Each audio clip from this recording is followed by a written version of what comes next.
The rain drummed a steady rhythm on the black umbrellas clustered around the open grave, each drop echoing the hollow ache in my chest. James had been my rock for 7 years. And now here I was, Emily Carter, standing in this quiet Chicago cemetery, watching his polished oak casket descend into the earth. The minister's words blurred into the gray afternoon haze, something about eternal peace and cherished memories, but all I could feel was the raw, gnawing void where my husband used to be.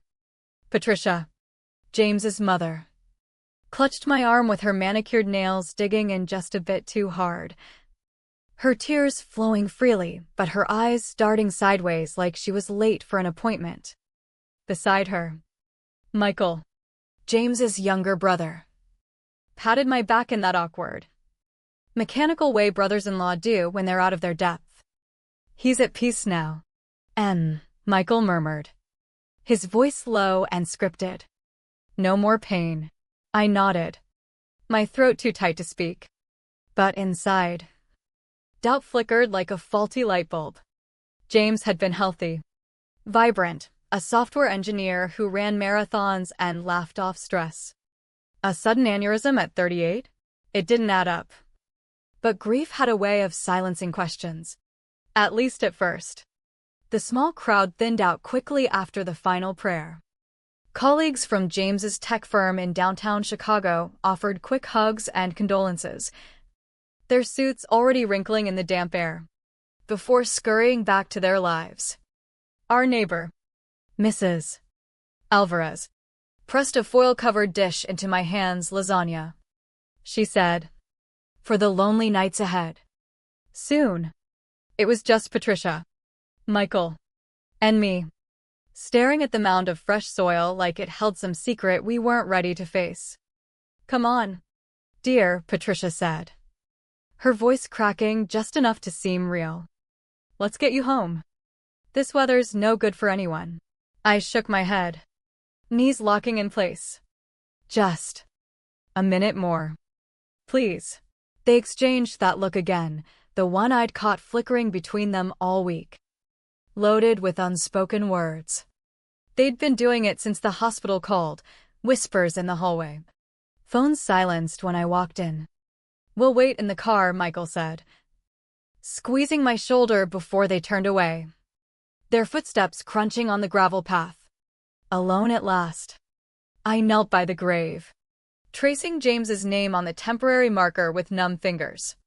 The rain eased up, leaving the air thick and still, like the world was holding its breath. I closed my eyes, trying to summon his voice, his touch, the way he'd wrap me in his arms after a bad day at the community center where I volunteered. But all that came were flashes of his last weeks, the jumpy nerves, the locked doors, the way he'd stare out windows like danger lurked in every shadow. My phone vibrated in my pocket, a rude intrusion on my sorrow. I almost ignored it, another sympathy text. Probably, but curiosity won.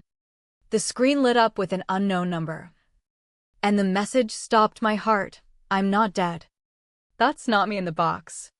My vision blurred, fingers going cold. This had to be a prank. Some twisted soul preying on a widow's pain. I scanned the empty cemetery, heart hammering, but saw only swaying trees and distant headstones. Another buzz. "Emily. It's me. James. Can't talk much, they're watching. Don't trust my family. Meet me tonight at the old lighthouse by Lake Michigan. Come alone." The words burned into my brain. The lighthouse, that was our spot, where we'd stolen kisses during those early, secret dates before telling anyone we were together. Only James knew how we'd sneak there on foggy nights, laughing about eloping. But James was gone. I'd identified his body at the morgue, felt the cold finality of it. This couldn't be real. One more message. Check the hidden zipper in my leather backpack. The one in the hall closet. Left proof only you'd understand. My breath hitched. That backpack, he'd carried it everywhere. But the zipper? It was our little secret. A compartment for emergency date notes he'd scribble when work got crazy. No one else knew. Glancing back at the parking lot, I saw Patricia and Michael in their SUV. Heads bent close. Arguing or plotting, hard to tell. The final text sealed it. My mom and brother aren't family anymore. They're poison. I faked it to save us both, but the body's a stranger. I stood. Legs wobbling. The world spinning. Either madness or miracle. But if James lived, my whole reality was a lie built on betrayal. 3 weeks earlier, the cracks had started showing. Subtle at first. Like hairline fractures in glass before it shatters. James had always been my steady compass, predictable in the best way. With his morning coffee rituals and weekend hikes in the forest preserves. But overnight, he morphed into a stranger. Eyes shadowed. Shoulders hunched like he carried invisible weights. It began with the calls. We'd be at the kitchen table, sharing takeout from our favorite Thai spot. When his phone would ring, he'd freeze, check the screen, then bolt to the study. Door clicking shut behind him. Muffled words leaked through urgent. Clipped. Who is that? I'd ask casually when he returned. Fork hovering over my pad CEW. Just a client glitch, he'd mutter. Avoiding my gaze. His fork pushing food around without eating. But I saw the tremor in his hands. The way sweat beaded on his forehead even in our air-conditioned apartment. James wasn't built for secrets. They ate at him like acid. Then came the paranoia. Creeping in like fog off the lake. Our cozy Lincoln Park walk-up suddenly felt like a fortress under siege. James, who'd once joked about our flimsy locks being vintage charm, installed smart cams and motion sensors overnight. Better safe than sorry, he said with a forced grin. But his eyes scanned the street below like expecting ambush. Walking to the L train together. He glanced back every few steps. Hand tight on mine. James, you're freaking me out, I confessed one night as he double-checked the deadbolt for the umpteenth time. Talk to me. He paused. Face paling in the hallway light. It's nothing. Work stress. Some code that's not compiling right. But his voice cracked. And I knew it was a lie. This wasn't my husband. This was a man hunted by ghosts only he could see. The late nights piled on, turning our evenings into solitary vigils. James, home by 7 sharp for years, started vanishing into the office until midnight. Calls to his desk went to voicemail. His assistant claimed urgent debugging sessions. When he finally dragged in, he looked haunted, dark circles, rumpled shirts, collapsing into bed without a word. What's this special project? I demanded one dawn as he stumbled through the door. It's classified beta testing, he sighed. Rubbing temples. Boring tech stuff. Promise. But he'd never hidden work before. We'd dissect his days over wine. Laughing at buggy code and eccentric coders. Now. Silence reigned. Thick and oppressive. Like he guarded a bomb about to detonate. I caught him one sleepless 3 a.m. Bathed in laptop glow in our spare room office. Papers strewn everywhere, printouts of code snippets. Server logs marked with frantic notes. James. He slammed the screen shut. Shoving docs into a folder. Couldn't sleep. Just reviewing. But I'd glimpsed it, not routine code. But transaction logs. Encrypted data trails with red flags and question marks. This wasn't programming. This was investigation. Dangerous and deep. The dam broke 5 days before the end. As I chopped veggies for stir-fry, James burst in. Face ashen. Slamming the door. We need to talk. Now. He pulled me to the couch. Hands clammy. If anything happens to me, don't trust my family. Mom. Michael. Promise you'll stay away. My knife clattered to the floor. What the hell? James? You're scaring me. He leaned in. Voice a whisper. Eyes darting. I uncovered something at work. Bad code, hacks funneling money through our systems. People involved. They'd kill to keep it quiet. Then report it. Call the cops. Panic rose in my chest. He shook his head. It's bigger than that. Corruption up the chain. I don't know who's safe. Tears stung my eyes. You can trust me. He hugged me fierce. You're all I have. But my family. They're tangled in it. Question everything if I'm gone. I promised. Clutching him. But terror coiled in my gut. 5 days later. The call came, aneurysm. Gone. Back home from the cemetery.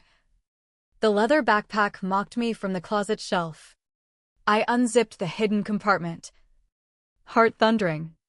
And pulled out a crumpled note in James's scrawl, that tune you whistle when anxious, the one from our first concert. You did it this morning over eggs. Fretting about bills. I collapsed onto the bed. Sobs racking me. That very morning of his death, I'd whistled Sweet Home Chicago while scrambling eggs. A nervous tick he always teased. How could a dead man note that? Unless he wasn't dead. Next day, I feigned needing records and visited Dr. Ellis, the coroner who'd signed off. His office reeked of antiseptic and unease. He fidgeted, dropping files. Mrs. Carter. Tragic loss. What details? The exact time. Place, insurance nitpicks. He stammered, for 15 p.m. At the office. Michael found him. But Michael had claimed Patricia told him via phone. Lies stacking like cards. At James's firm. The receptionist, Carla, frowned. He left early that day. Said he felt off. Michael showed up later. Pissed James was gone. Missing hours. Withdrawals. In James's desk, $12,000 siphoned from our joint account. Stealthy ATM pulls. Deeper, folders of hacked logs showing funds laundered through the company's servers, shell core. Offshore bounces. James had stumbled onto a syndicate using tech for dirty money. Patricia called, Emily. Stop digging. Grief's messing with you. Her tone sharpened. A veiled threat. The insurance, $400,000. Enough to erase debts and accessible to Ken if I vanished too. Confrontation at Patricia's suburban split level, papers hastily hidden claim forms. Why the cash pulls? Patricia? And Michael's lie about finding him. Silence. Then Michael's snap, you're paranoid. I laid out evidence, laundering. Texts. Note. Patricia crumbled. We had no choice. Michael owed sharks, gambling. They threatened us.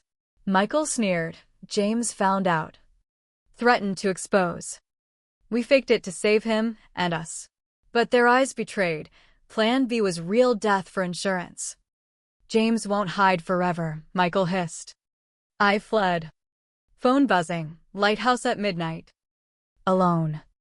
Proof, your right knee scar from that ski trip flop. Called it your battle wound on our honeymoon. Only James. The weight tortured me, pacing. Shadows leaping. Trap? But hope propelled me to the crumbling lighthouse on the lakeshore. Waves crashing like accusations. He emerged from the fog, gaunt. Bandaged. Alive. We clung. Tears mixing. They tried to kill me for real.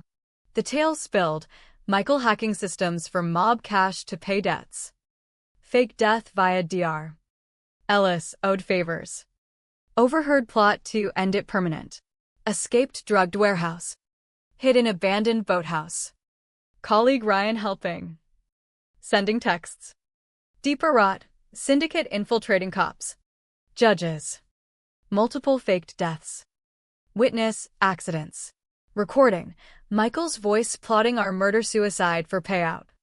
Cars approached, chaos erupted. Flare gun. Bats. Gunshots. We fled with evidence to FBI contact Agent Reyes. Arrests by dawn, Michael. Patricia. Ellis. Mob boss Vito Russo. Our old life shattered, witness protection loomed.